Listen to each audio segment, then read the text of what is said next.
สบายดีท่านผู้ชมที่เคารพข้าพเจ้าสมสนุกวรรลาค่าลักขอต้อนรับเข้าสู่การรายงานสภาพอากาศประจำวันที่ 8 สิงหาคม 2018 จากห้องข่าวกรมอุตุนิยมและอุทกศาสตร์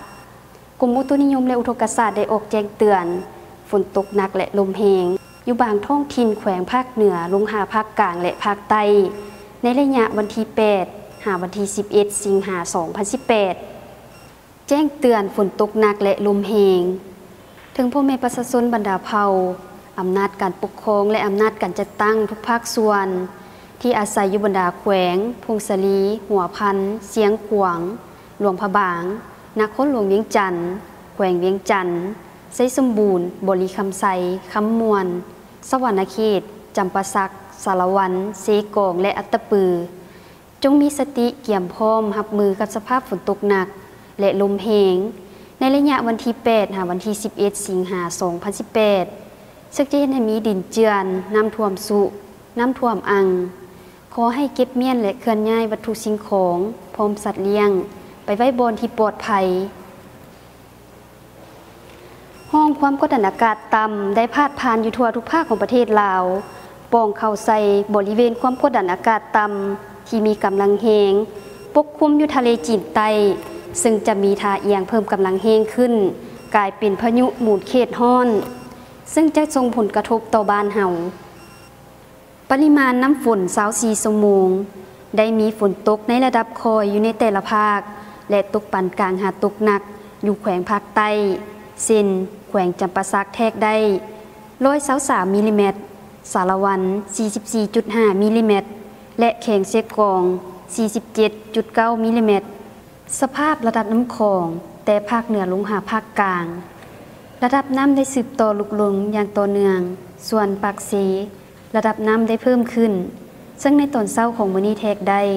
12เมตร10ซนเฮามาเบิ่งแผนที่คาดคะเนปริมาณน้ำฝนสำหรับมื้อนี้มีฝนตกในระดับคอยเป็นบริเวณกว้างอยู่ในแต่ละภาคและตกปานกลางหาตกหนักอยู่บางท้องถิ่นแขวงภาคกลางหาภาคใต้พวกเฮามาติดตามสภาพอากาศแต่เวลา 7:00 นของมื้อนี้หา 7:00 นของมื้ออื่นโดยเริ่มจากภาคเหนือด้านตะวันออกจะมีฝนตกฟ้าห้องฟ้าเลื่อมในระดับคออยู่ทั่วไปอุณหภูมิในระหว่าง 19-30 องศาภาคเหนือด้านตะวันตกยังจะมีฝนตกในระดับคออยู่เกือบทั่วไปและตกปานกลางอยู่บางท้องถิ่นแขวงหลวงน้ำทาบ่อแก้วและอุดมไซอุณหภูมิในระหว่าง 22-33 องศาสำหรับนครหลวงเวียงจันทน์จะมีฝนตกฟ้าห้องฟ้าเลื่อมในระดับคอยหาปานกลางพอมีลมพัดแรงเป็นบางโอกาสอยู่บางท้องถิ่นอุณหภูมิในระหว่าง 24-33 องศาภาคกลางยังจะมีฝนตกในระดับคอยอยู่ทั่วไปและตกปานกลางหาตกหนักอยู่บางท้องถิ่นแขวงบริคำไซ